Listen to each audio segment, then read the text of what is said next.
नमस्कार दोस्तों। हमने पिछले वीडियो लेक्चर में देखा रासायनिक समीकरण दो तरह के होते हैं। एक संतुलित रासायनिक समीकरण और एक असंतुलित रासायनिक समीकरण। हमने पूरा यह समझने का प्रयास किया था कि संतुलित रासायनिक समीकरण क्या है और असंतुलित रासायनिक समीकरण क्या है। कल हमने दो ही एग्जाम्पल लिया, आज एक दो और एग्जाम्पल लेकर उसे समझने का प्रयास करेंगे। चलिए हम एक एग्जाम्पल लेते हैं।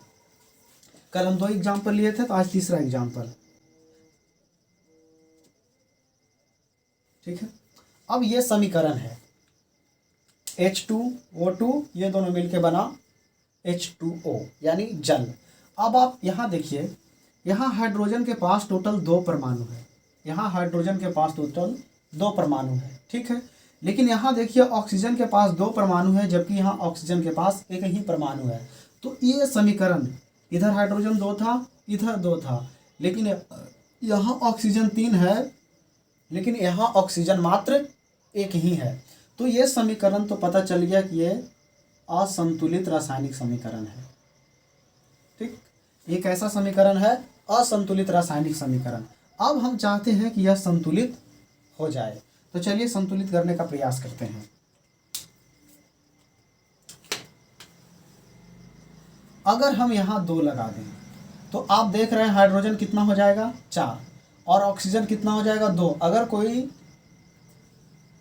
अगर कोई दो तत्व एक साथ लिखा हुआ है तो ये वाला दो जो है ये दोनों के लिए रिप्रेजेंट होगा, हाइड्रोजन के लिए भी और ऑक्सीजन के लिए भी। यहाँ तो हाइड्रोजन 4 हो गया और ऑक्सीजन 2 हो गया, लेकिन यहाँ हाइड्रोजन 2 है और ऑक्सीजन भी 2 है, लेकिन हाइड्रोजन यहाँ बोलता है कि 4 है। तो अगर हम यहाँ भी 2 लगा दें तो आप देखिए हाइड्रोजन 4 हो गया, हाइड्रोजन 4 हो गया, ऑक्सीजन 2 तो ऑक्सीजन 2। अब ये समीकरण क्या हो गया? संतुलित। लेकिन आप ऐसे नहीं नोट करेंगे, आप नोट करेंगे एक नीचे।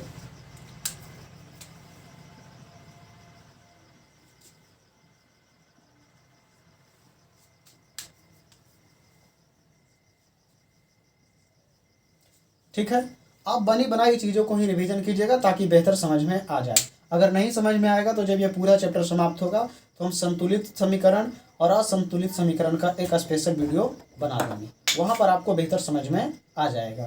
फिलहाल आप देखते चलिए क्योंकि चैप्टर आगे बढ़ाना है। एक चौथा एग्जाम्पल लेते हैं।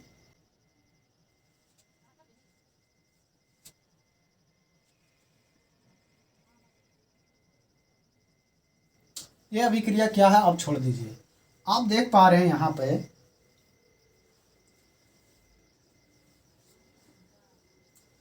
ये वाला क्या हो रहा अभिक्रिया, इसे आप अभी छोड़ दीजिए। अब आप यहाँ पे देखिए, यहाँ Ag1 है, यहाँ Ag1 है, Ag मतलब चांदी। यहाँ क्लोरीन 1 है, लेकिन यहाँ क्लोरीन 2 है। अब तो पता चल गया ये संतुलित समीकरण नहीं है बल्कि असंतुलित समीकरण है। क्यों? कि यहाँ Ag मतलब चांदी के पास एक परमाणु है, यहाँ भी एक परमाणु है, लेकिन इधर क्लोरीन के पास एक परमाणु है, जबकि इधर क्लोरीन के पास दो परमाणु है। अब इसे हम संतुलित करेंगे। ठीक है, अगर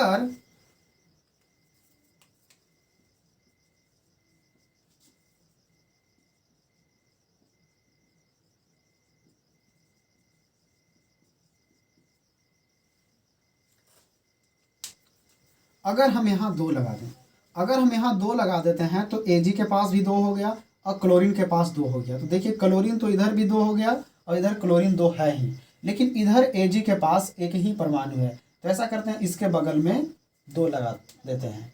तो आप देख रहे हैं इधर भी चांदी यानी का 2 परमाणु है, इधर भी Ag के पास 2 परमाणु है, इधर क्लोरीन के पास 2 परमाणु है, इधर भी क्लोरीन के पास 2 परमाणु है। अब ये समीकरण क्या हो गया? संतुलित रासायनिक समीकरण। इतनी बातें समझ में आ गई। देखिए, अगर आपको नहीं समझ में आता है कि आप 2 कहाँ से दे देते हैं, 3 कहाँ से दे देते हैं, तो ऐसा कीजिए, आप बनी बनाई चीज़ों को बनाइए ताकि आपको बेहतर समझ में आ जाए। फिलहाल हम चैप्टर को आगे बढ़ाएंगे। अभी आप समीकरण को जो ये संतुलित कर रहे थे डायरेक्ट, तो समीकरण को संतुलित करने की जी ये वाला जो विधि है, जिस विधि से हम अभी संतुलित कर रहे थे, समीकरण के इस विधि को कहा जाता है संतुलित करने को हिट एंड ट्रायल विधि। ठीक है, तो इसे अब हम नोट करेंगे।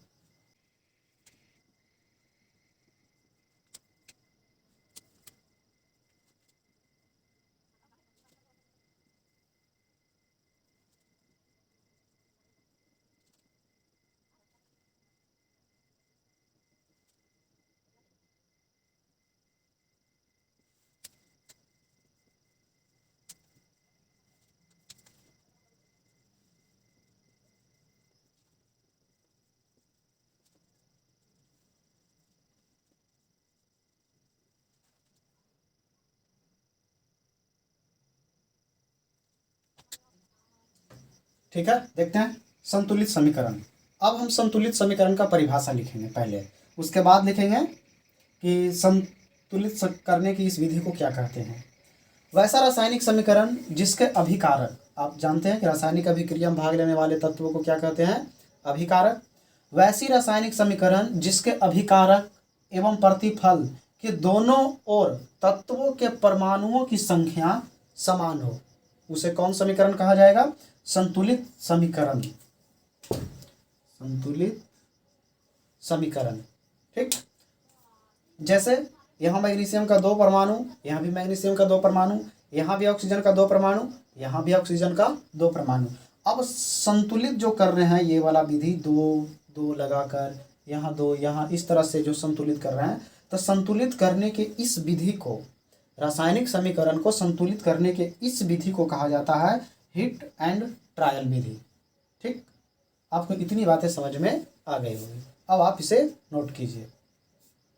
अब हम जानेंगे कि रासायनिक समीकरण को क्यों संतुलित किया जाता है। ऐसे ही छोड़ देते क्या दिक्कत था भाई, है ना, आपके दिमाग में आ रहा होगा कि ऐसे ही छोड़ देते, झूठ में झंझट लेने जाए, तो नहीं, रासायनिक समीकरण को संतुलित करना अनिवार्य है। ये रासायनिक विज्ञान का नियम है। क्यों नियम है, हम आपको वो नियम बताएंगे।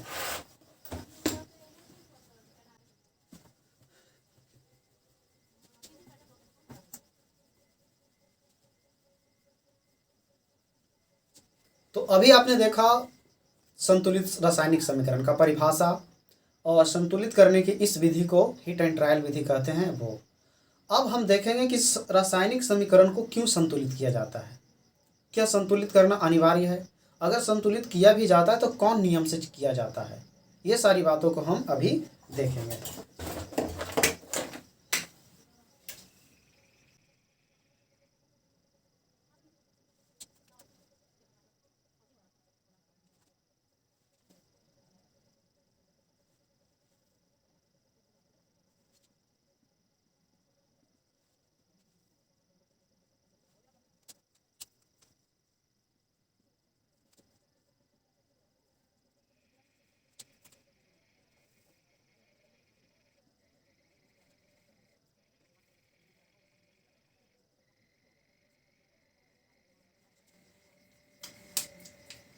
द्रव्यमान संरक्षण का नियम। ठीक है, द्रव्यमान संरक्षण का नियम। रासायनिक अभिक्रिया में न तो द्रव्यमान का निर्माण होता है न ही विनाश। जैसे अगर 2 तत्व मिलकर, जैसे हम अभी लिखे थे,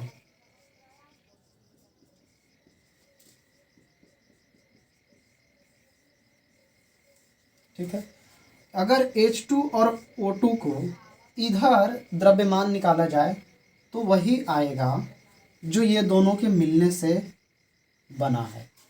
ठीक, द्रव्यमान संरक्षण का यही नियम है कि अगर कोई रासायनिक अभिक्रिया हुई है तो जितना अभिकारक का द्रव्यमान होगा उतना ही प्रतिफल का द्रव्यमान होगा, मतलब द्रव्यमान नहीं बदलता है। ठीक, ये रासायनिक समीकरण में एक नियम चलता है, द्रव्यमान संरक्षण का नियम, और हम इसी नियम का पालन करने के लिए रासायनिक समीकरण को संतुलित करते हैं। तब आपको समझ में आ गया होगा कि हम रासायनिक समीकरण को क्यों संतुलित करते हैं, तो इसे हम नोट करते हैं।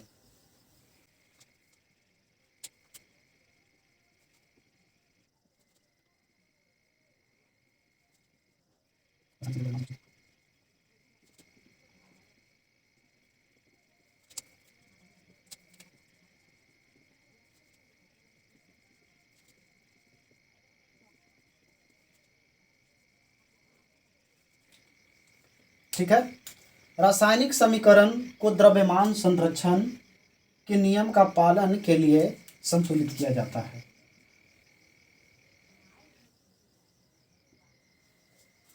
मतलब ये कि हम रासायनिक समीकरण को इसलिए संतुलित करते हैं ताकि द्रव्यमान संरक्षण का नियम बरकरार रहे।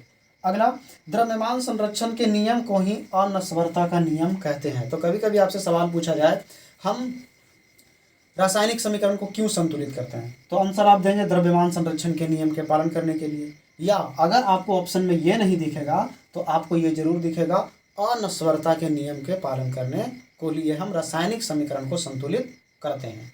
इतनी बातें आपको समझ में आ गई। अब हम आगे बढ़ते हैं।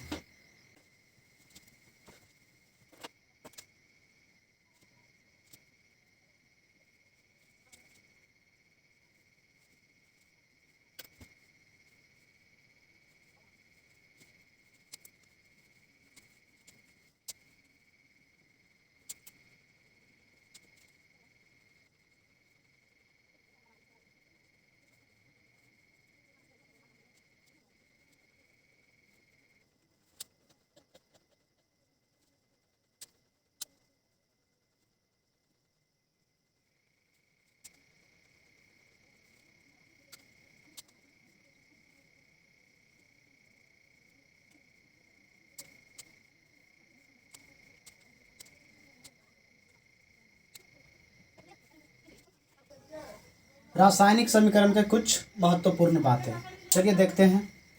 हम आपको ये पहले भी बता चुके हैं, अगर कोई समीकरण लिखा हुआ है तो पहले आप उसे संतुलित करेंगे। और देखिए यहाँ जो लिखा रहता है, तत्व के जो बगल में लिखा रहता है वो बताता है अणुओं की संख्या को।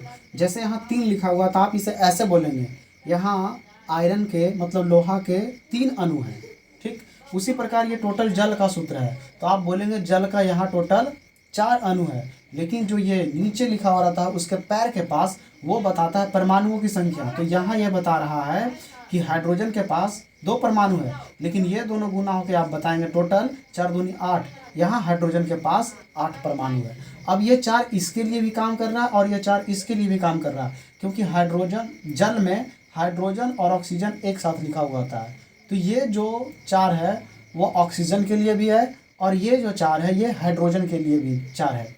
तो यहाँ टोटल हाइड्रोजन के परमाणुओं का अगर बात किया जाए तो 8 बोलेंगे, क्योंकि 4 दूना 8, और ऑक्सीजन के पास 1 है तो 1 गुने 4 टोटल 4 परमाणु बोलेंगे। अब आते हैं यहाँ, ठीक उसी प्रकार ये 3 बता रहा है कि आयरन यानी लोहा के 3 परमाणु है। ये भी 4 बता रहा है कि ऑक्सीजन का 4 परमाणु, क्योंकि अभी तो बताए जो उसके पैर यानी नीचे तरफ लिखा रहेगा वो बताएगा परमाणुओं की संख्या रासायनिक समीकरण में। उसी प्रकार ये 4 बता रहा है परमाणुओं की अणुओं की संख्या, लेकिन 4 दूना 8, ये 2 बता रहा है परमाणुओं की संख्या, लेकिन ये दोनों गुना होकर हो जाएंगे टोटल अब परमाणु 8। उम्मीद है आपको ये सारी बातें समझ में आ रही होगी। अब आप देखिए कुछ के बगल में हमने एस लिखा, जी लिखा, फिर एस लिखा, फिर जी लिखा, कहीं कहीं पर हमने एल लिखा, कहीं पर हमने ए क्यू लिखा।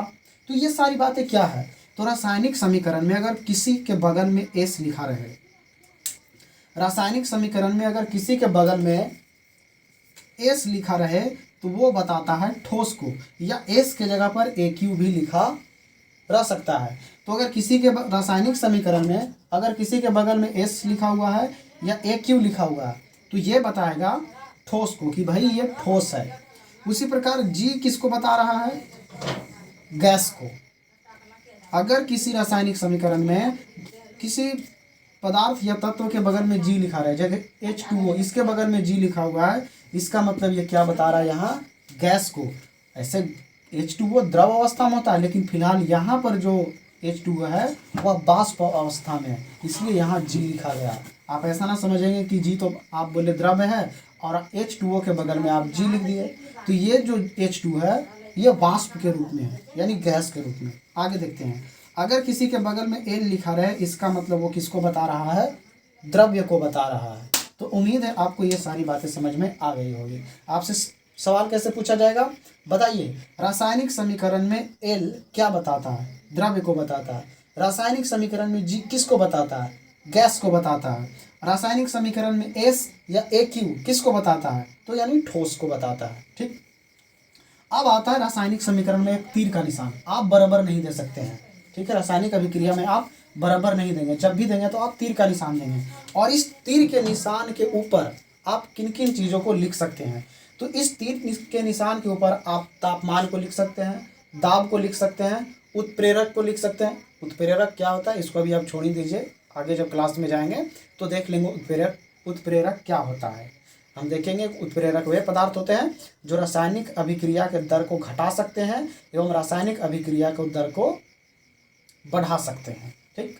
इन सारी चीज़ों को हम तीर के निशान के ऊपर लिखते हैं। जैसे यहाँ पर आप देखिए कार्बन मोनोऑक्साइड और जल, ठीक है,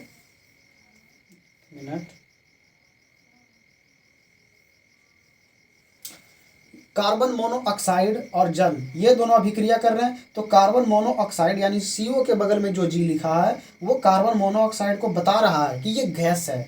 वही H2O के बगल में जो ये जो जी लिखा है ये बता रहा है कि H2OG यानी गैस है, ठीक।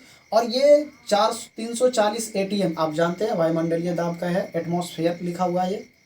तो यहाँ पर हमने देखिए दाब लिखा है, तो तीर के निशान के ऊपर दाब लिखा जाता है। देखिए सनलाइट, फिर भी यहाँ पर हमने सनलाइट मतलब हमने तापमान को लिखा और नीचे हमने क्लोरोफिल लिखा है। तो अगर रासायनिक समीकरण में अगर आप कुछ उसमें देना चाहते हैं, उत्प्रेरक या तापमान को ऐड करना चाहते हैं, तो ये सारी बातें आप तीर के निशान के ऊपर लिखेंगे। इतनी बातें समझ में आ गई। हाँ, एक बात और ध्यान रखिएगा, तीर के निशान के ऊपर अगर डेल्टा, इसे डेल्टा बोला जाता है, अगर ये मिल रहा है इसका मतलब बता रहा है वो चीज़ गर्म हो रही है। ठीक, तो उम्मीद है आपको इतनी बातें समझ में आ गई होगी, आप इसे नोट कीजिए।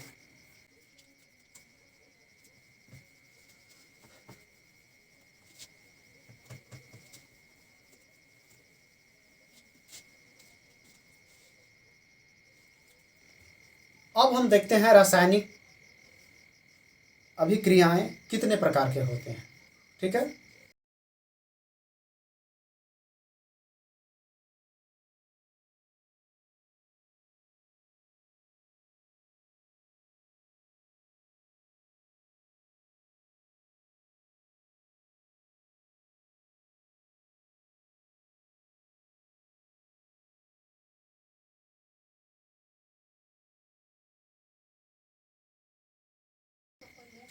रासायनिक अभिक्रिया के प्रकार। हम रासायनिक अभिक्रिया टोटल 5 प्रकार के देखेंगे। संयोजन अभिक्रिया, वियोजन अभिक्रिया, इसी का नाम है अपघटन अभिक्रिया, विस्थापन अभिक्रिया, द्विविस्थापन अभिक्रिया, अपचयन अभिक्रिया, उपचयन अभिक्रिया एवं अपचयन अभिक्रिया। इन अभिक्रियाओं के अंतर्गत 1-2 अभिक्रियाएं और जुट जाएगी। ठीक है, तो इन अभिक्रियाओं के बारे में हम जानकारी अगले क्लास में प्राप्त करेंगे। तब तक के लिए जय हिंद।